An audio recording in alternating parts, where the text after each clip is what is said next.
Hey guys, it's Ty, And I'm Joe.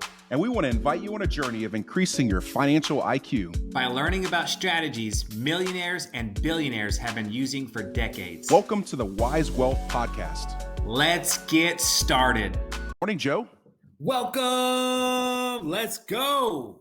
Man, I took my cold shower today. Oh, yeah? Day 3, we had a special guest, Jesse Reynolds. If you hadn't listened to that podcast, powerful, lots of value.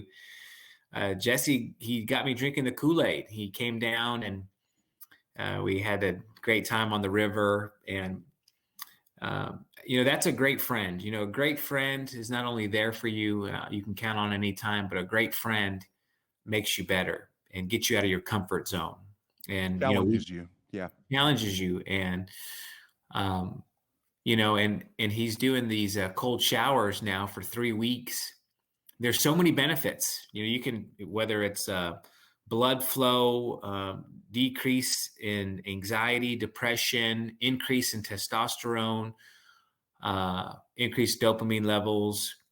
It's amazing. And it burns the brown fat, but it wakes you up, but destroying my outer man, right? So for me, I want comfort, and I know I want breakthrough in life right now. And I need to get out of my comfort zone. I need to force myself to do the uncomfortable. And I'm telling you, it's cold here. I can imagine in the summer, it may not be as cold, but anyways, I'm alive. I'm awake, so to all our listeners here, if you want to try the cold shower, come on, let's go. And I'm not currently doing the cold shower, but I did do that back in I think it was 2021. Mm-hmm. I was on the cold shower thing. And I was waking up very early in the morning, and the first thing I would do, 5 minutes cold shower. Yeah, wow. I did some of my deepest work at 4:00 in the morning after taking a cold shower. Yeah, and it was full clarity, and I felt like it was only about an hour of deep work before I had to start getting kids ready for school and stuff like that. But that 1 hour of work was equivalent to probably 3 hours during the day with, I believe it. Distractions and stuff that come up. It was awesome. So I believe it. I'm a believer of the cold shower. Maybe I'll start it again too. Yeah. 5 minutes is great. They say you need at least 13 minutes a week. If you're going to do it, you can't just do a minute or two. You got to have 13 minutes in a week to get the full benefits. Speaking of benefits, when you have a properly structured, overfunded permanent life insurance policy, there are some benefits. Tell everyone what we're going to break down today. Where are we headed, bro? Yeah, man, we're just going to get into the roots of what does a properly structured policy look like. So we're just talking about policy design today. That's what it's all about today, Joe. Policy design. Again, we're about lots of education, and we want to make sure that our listeners or viewers, however you're watching this, are getting properly informed on how a policy should be structured. If you're looking for an infinite banking policy. Now, since we are talking about a insurance product, these are not cookie cutter. They're not cookie cutter at all. If we took 10 different policies and I compared them to the ones you have, Joe, and look at the 10 that I have, they're all for different clients with different budgets and different goals. So they're going to look different. Correct. So I guess the caveat to what I'm saying, and just I guess the disclaimer up front is, don't take your policy that you have right now and throw it in the trash, or yell at your advisor and say this is garbage. I mean, if you have questions about it, probably just start out, have a conversation. You can also email Joe and I here on the show, info@wisewealthpodcast.com, and we'll be glad to take a look at your in-force illustration also and have a conversation with you about it. But they're all different design, and they're not all cookie cutter. So let's just kind of break it down, just very, very basic at first. We're using an insurance product, and that insurance product is a permanent life insurance policy. That's the engine of the whole thing. It's a permanent life insurance policy. That's the core of this entire infinite banking vehicle. We have seen, I'm sure you've seen it, Joe, I've seen it. We have seen policies that are used with an IUL. and an IUL stands for Indexed Universal Life. And that is not how infinite banking was created to be on that vehicle. IUL is Correct. basically it's more of an investment vehicle, and it lacks many of the guarantees that a permanent policy has. Furthermore, infinite banking gives us control, Joe, and when we do an IUL, there's more control than we're comfortable with given to the insurance company, because the insurance company has the ability to adjust the contract over time. Yes. Okay. With the permanent policy, it is a contract where the majority of the control is to the policy owner. So that's, that's you and Mhm. me, that's the listeners that own the policy. Okay. So there's not going to be those changes that you would see in an IUL on the permanent Yeah. policy design. Does that make sense? Yeah, the IUL, and I'm sure some people, are happy with them and doing well with those. For the majority, and I would say 99%, they illustrate very well, right, Ty? I mean, you can Yeah. make an IUL look just flat out amazing, but 99 times out of 100, you're not going to get that. Yeah. You're not going to get that. That's why we love to work with, guaranteed growth. This is what you see is what you get. And this is why I encourage people, Becoming Your Own Banker by Nelson Nash. That's a great foundation. That's paramount when you're wanting to get educated. It's, like Ty said, it started with, permanent, not an IUL. It started with, a permanent whole life insurance product. And so, if you haven't read that, go to Amazon right now and check that out. And, that is, there it is right there. Infinite Banking 101, Becoming Your Own Banker. Now you look good with that, Ty. Thank you. Thank you. Yeah. If you're just listening to this, I was holding up the Nelson Nash book Yeah. sits on my desk. So Before we get yeah, into Joe. that, Ty, I also want to share, like, you can break down, the mechanisms behind everything and get into details. When people say, like, hey, this is what I want to do.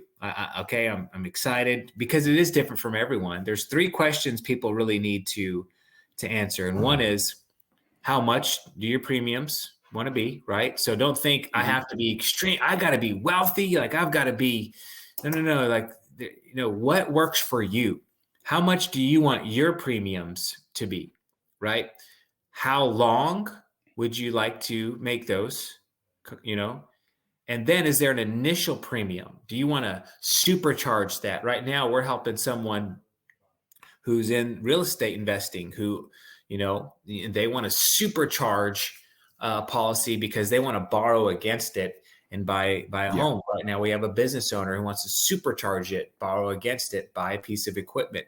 So I know we're going to break down that later too, but just know, like, you do have some, you're in control, where you're saying, man, I get to choose my bank, how much I'm going to deposit to my bank, which is really like a savings account on steroids. So Yeah. excited for you to break down some details, Ty, within this. Yeah. And those are very important questions that we all ask our clients. Everybody that we work with at Duval, and then our partners outside of the firm also. Those are key questions, because if somebody messaged me out of the blue and said, hey, can you design a policy for me, and I don't know anything about them, I mean, I would say yeah, but the answer is kind of like, well, we need to have a conversation. First of all, we need to get some information from you, because it's not like I just, here, a policy for you, here's what it looks like. It doesn't work that way. It's a lot of work on our end to design them, to make sure that they're designed properly and it's in the best interest of the client. So yeah, we definitely need to know how much, how long you want to pay into that. I like to show a couple examples with that, because when you do the supercharging method, or we'll start getting into the riders and stuff that are attached to these. But when you do like a lump sum, somebody wants to purchase a home or use this as a down payment on a property, or finance a piece of equipment, and I want to put money through the policy so they can borrow against it, it will affect how long they have the ability to pay premiums into that policy. Correct. So it will shorten it because Yeah. why? The policy can essentially turn into a mech if Yeah. there's too much cash in relationship to the death benefit. Yep. And a mech is it's just a term that we use. You'll probably hear that a lot. It's a modified endowment contract. The IRS says that you do have to purchase insurance, and it can't be too small in relationship to your cash value. Yep. So, with that Don't being want to do said, that. let's yeah, you don't want it to be a mech because the downfall of the mech is what happens is it becomes taxable. So then your cash values are taxable. This ain't like the Walt Disney days where you can stuff $20 million in it whenever you wanted with Joe, a Walt Disney used an IBC policy? For those of you who don't What? know, Disneyland started with Disneyland, was purchased $17 million. Walt put into a life insurance policy and took his policy, and boom, now there's the Disney empire started with a life insurance. There's your history for the day, the life For insurance sure. history. That Yep. was a very solid foundation that Yep. it was started on. J.C. Okay. Penney Yeah. is another one. So with your permanent insurance policy, you've got base premium. So base premium is purchasing the permanent insurance portion. So a lot of times, there's lots of discussion on how much base premium there should be. Mhm. On a whole life insurance policy, that base premium is going to grow in cash. It's going to grow. It will grow a cash value. It may not be in the first year. If somebody were to design you a whole life insurance policy and you wanted to see $5,000 in cash value the first year and you were putting $5,000 into the policy and it was all base premium, you would not see Correct. $5,000 of cash, not even the second or third year, because it lacks some of the components that we're going to get into. So base premium has to be there. There's Correct. no way to get around. You have to purchase insurance. But the good part about a permanent insurance policy is that base premium will grow a little bit on its own in cash value. Okay. And fun fact, I was showing a comparison to a client the other day, and I showed them one of our preferred carriers. I showed them a policy on one that we use very frequently for these infinite banking policies, and I showed the whole thing in base premium. And the way they do it, it unlocks this product that the insurance company has, unlocks early cash value. So I put the whole thing in base premium and showed it to them just as an example, not as their policy design, just as an example. And I showed them how this particular product grows significantly well, actually, Yeah. in cash value because of the way the insurance company designed it for that purpose. It was really cool. So Yeah. with that being said, not every carrier is designed equal to have that. You can have base premium and have zero cash values. Yeah. It'll be like $10 after a few years, and you think you got an IBC policy and you don't. Yeah. That's why it's And good to explore your options, Joe, do you want to mention the what happens when an advisor, they were to put somebody in all base premium as far as the commissions, how that works? I think that the listener should know that. Well, this is very important. Infinite banking, why is it not as popular with TikTok and all the apps now and people talking about it? It's starting to become more popular, but even for insurance agents, there's many that don't know how to do it or don't want to do it. Because when you properly structure these right, we're going to be full. Here's full transparency. We are actually incentivized to have more and more, we want as much death benefit as possible, because that's where we get paid on the base premium. We're getting paid not on the cash value.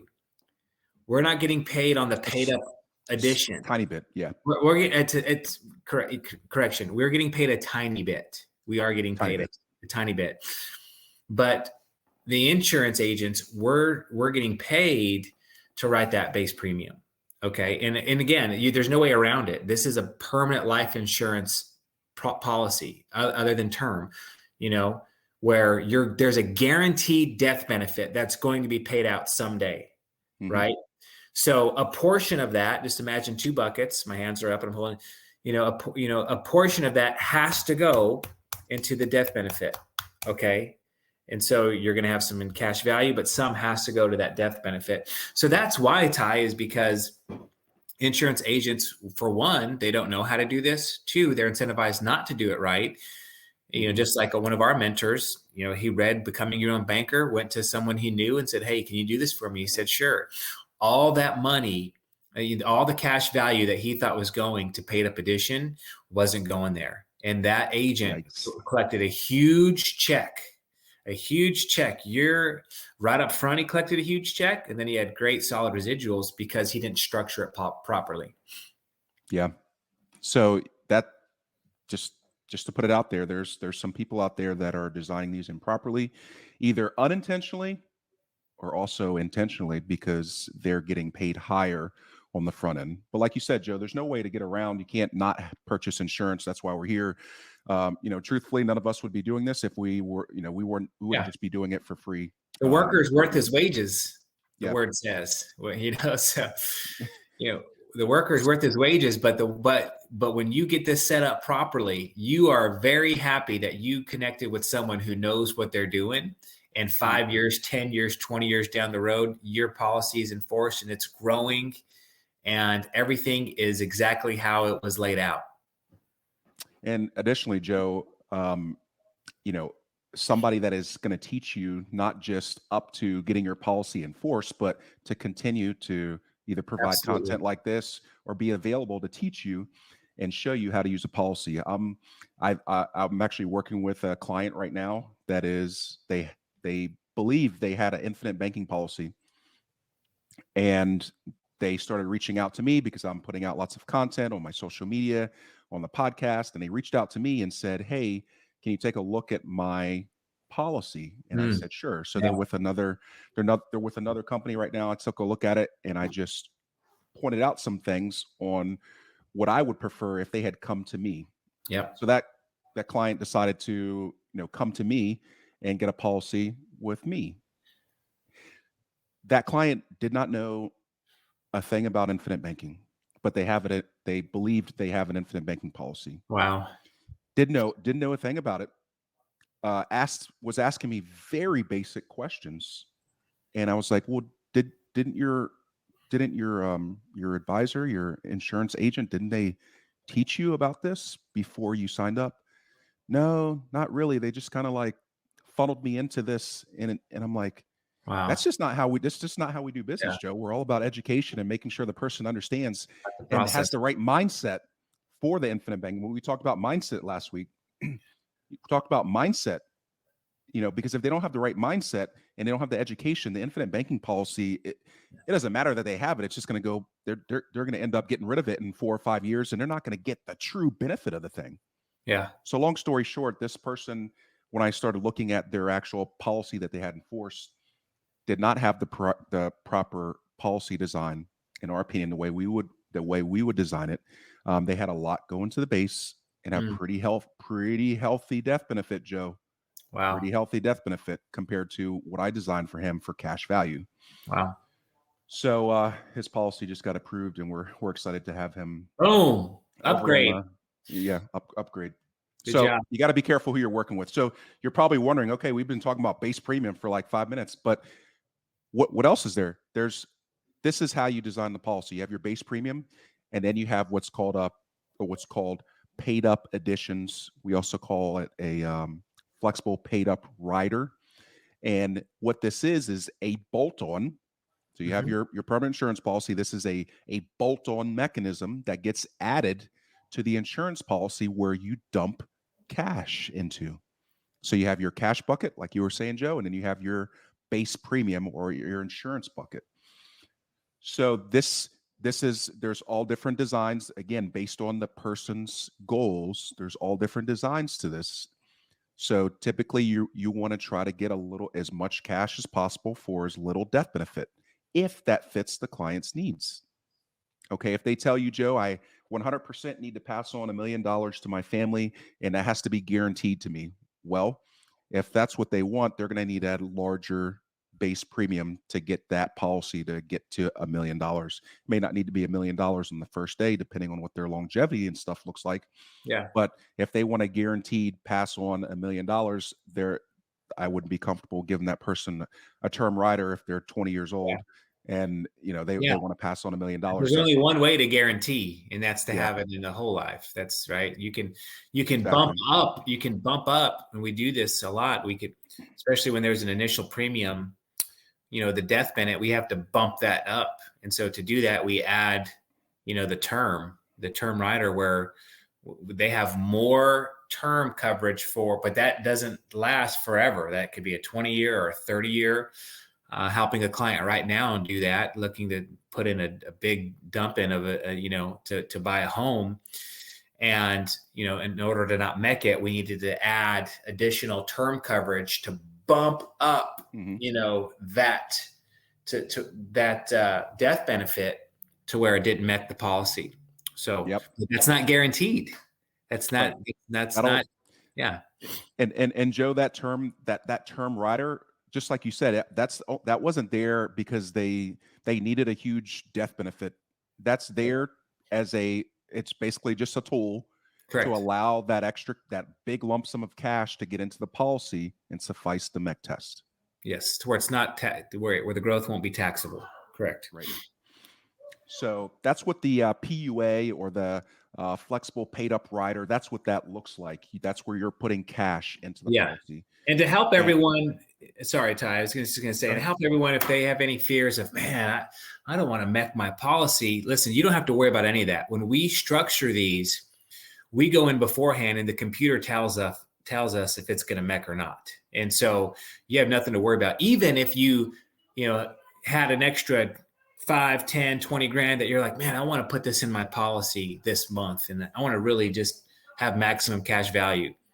The carrier would even send it back to you and say, Mr. Harvey, this is actually going to mech the policy. We cannot accept this. So you don't have to worry about that. We structure it properly beforehand, knowing what you can put into the max to get the maximum amount of cash value. Exactly. Good point, Joe. It would be hard to do that, especially with the carriers that we use. They would send it back. They would contact us and say what's supposed to happen with this money. Okay. Those lump sums, and we've been talking a lot about lump sums in year one. That's certainly not, you don't have to put like $1,000 or $10,000 or $100,000 in the first year. You could put nothing in as a lump sum and just say, hey, I'm going to do $200 into cash, and you got $100 or $200 going into base premium or less, and you just grow your policy each month.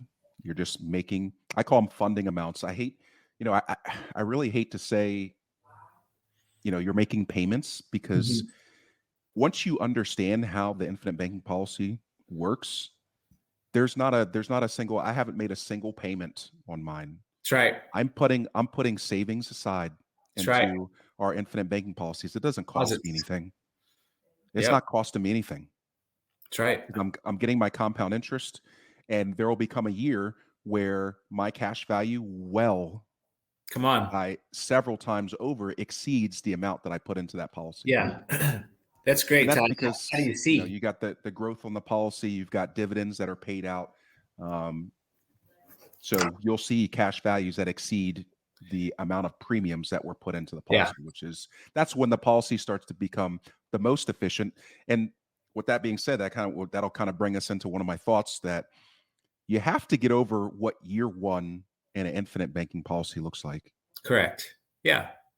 That, what you said is powerful, because this goes back to last week's podcast on mindset. It's the see, feel, act progression. There's a book called Automatic Influence by Eric Van Alstyne. And the people who understand infinite banking, you've got to see it right. Yes. And it's not for everyone. I mean, I love a dear friend.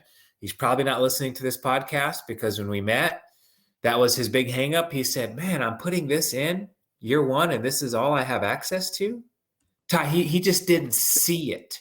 And because he didn't see what Nelson Nash was trying to get to him and becoming his own banker, he didn't feel right. And because he Mhm. didn't feel right about it, he didn't follow through, and he doesn't have a policy today. Right. And so, how you see this, if you really see it from the lens of, it's not just how much cash is, oh, I can have cash in my bank, more than this year one. But what is that cash doing? What else is that cash doing? And what is Yeah. this? What are all, this is why this is the most, to me, is the most liberating financial tool available, because it doesn't just give you control and access, to a percentage that grows tax free. It doesn't just give you a giant death benefit. It doesn't just let you borrow against your money and earn, and use it as leverage. I mean, it's just all the compounding things, but you've got to see that. Um, so it's all, the see, feel, act progression is huge, but that's why you guys are champions. That's why you're on the Wise Wealth podcast. Let's That's why they're go. listening. Exactly, Are you Joe. listening? Getting pumped up. But yeah, you got to get, if you're, first of all, you got to get over what, like I said, the first year woes. You can't just look at the first year and say, well, I put in, this year I put in, $2,000 over 12 months and I don't have over $2,000. Of course you don't. You, call it what you want. The insurance company is not in the business of losing money. They make money. And we only work with mutual insurance companies, which means that you have a partial ownership in that company. You're going to receive dividends. Your policy is going to grow. You want that. You actually want the insurance company to make money. Okay. That's going to mean that they're going to be able to continue to pay out dividends like the ones we work with over 100 years, over 120 years of dividends that have been paid out to their policyholders. So you want that. That's sustainability, to be able to pay out growth to their policyholders for that many years. So year one, that's very nearsighted. You have to look into the future. You have to be able to look into the future and see how your policy is guaranteed to grow. It's a contractual guarantee that your policy will grow as long as you do your part and you're doing your funding amounts each month or each year, however you're paying your policy. So don't just focus on the first year. You have to look at the whole picture. Yeah. Okay. Yep. It's great, Ty. Yes, sir. So there's a couple different strategies as well. So depending on what the client's goals are as far as cash values that they may actually need in the first year or the first couple years in terms of putting a bunch of cash into the policy to facilitate a purchase, which is a Okay. strategy that's done. So it could be a lump sum in the first year, and we kind of went over this, Joe, but you have to, typically you're going to have to put a term rider on that. There's Mm-hmm. pros and cons to doing that. So when you do the term rider, you're you have a couple options because you're going to have a level premium that's funded into the policy over a number of years. It could be 20 years, it could be 25 years into the future. But what will happen is when the term rider falls off, typically your premium is going to increase. Mm-hmm. There's a couple options. You can say, okay, that's fine with that because I see the dividends that I'm receiving, 20 years in the future will greatly offset the increase in premium because that term rider fell off, and Mm-hmm. you could just credit your dividends or offset, the growth that you have in dividends and pay that from your cash value to pay down the premium. You could do that, Mm-hmm. or the policy could be what's called reduced paid up at that time, which means that you're going to turn it off. Yep. And when I say turn it off, that means that you're at that point, we would contact the insurance company and say, hey, if it's a 20-year term, at the end of the 20th year, we're going to turn the policy off. The client's not going to put any more funds into it. Yes. What will happen with that? Well, for two reasons. You're going to reduce paid up. So the death benefit will go down, but the death benefit is it's already going to go down because of the term rider falling off. So if you have a $1 million term rider, your death benefit will go down by $1 million because you're no longer Correct. purchasing that insurance. That's if you're going to reduce pay up the policy, you don't want it there. It's just going to go away. But your death So, benefit did increase with, yep, oh yeah, big, absolutely. So if you purchased like $300,000 on the permanent side and you had $1 million term on top of that, so that $300,000, if we're talking 20 years into the future, it's going to be significantly yes, higher than 300,000 because the whole life insurance grows and grows each and every year. You're going to see that increase. So we can turn it off. The death benefit will go down by $1 million because the term rider goes away. So you have to keep that in mind. So for a client that said, oh, I got to pass on this amount of money, that design inside of that policy may not be the best one, Joe, but what's the solution? You can do a different policy. correct. You can just do a different Yeah, policy that will suffice the legacy, the financial legacy that is wanting to be left. So that particular design may not be the best one to do both inside of there. It may not be in the best interest of the client to do both yeah, inside that same policy. We may need to separate and get a policy to grow to $1 million for them. Does that make yeah, sense? yeah. That's great. Yeah. Way to break it Th- down. There's another way. So if that client wanted to get like $100,000 in, but they didn't need it in the first year, and they had the ability to spread it out, Hmm.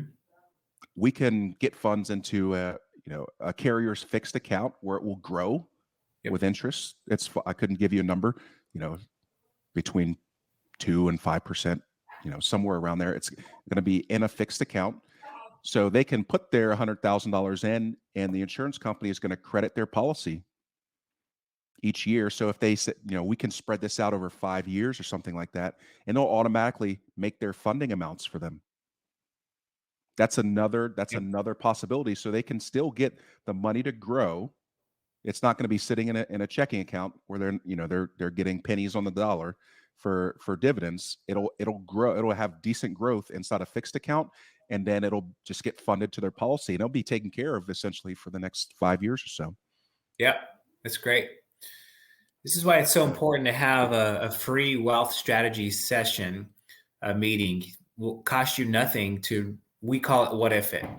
What if I did this, Ty? What if I did this, Joe? Well, what if I did this? What if I mean, you guys get a what if it all We get day a long. we get a what if session. Oh yeah, What it's what does this look like? What if I did that? Yeah.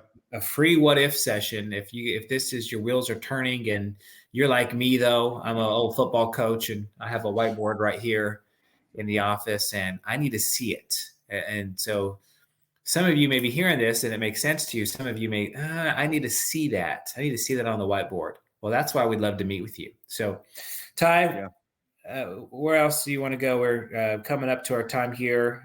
This is Yeah. great stuff. We're What do you almost want to, there, and what do you I, want I think I think that a good way to wrap this up is to ask this question: what's the best policy design out there? What's the best policy design? Well, Yeah. if you're looking for a golden nugget at the end of this, the best policy design is the one where you sit down with a wealth strategist and they listen to your needs and what your goals are, and they properly design an infinite banking policy for you. And if That's the this, best policy design out there. yeah, and this is a life insurance product. And the best life insurance policy, the most important, is the one enforced when you die, when you That pass. is going to be the best policy. So think about it. We can't forget that. Like, term, we've said this before, less than 1% of all term policies pay out, guys. Less than Yeah. 1%. And so really think about that. It's great to have the peace of mind, right? But if you want that guarantee, this is what's going to be in for. I mean, and we see it all the time.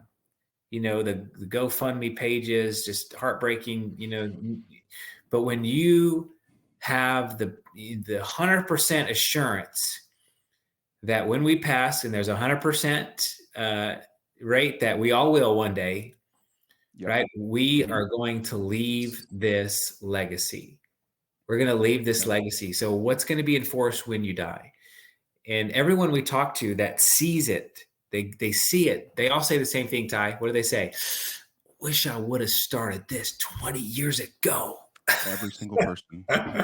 Because Because the longer it's enforced, the stronger the momentum it builds and builds and builds and builds, and the growth. Oh, it's so powerful. Ty, this is And great, man.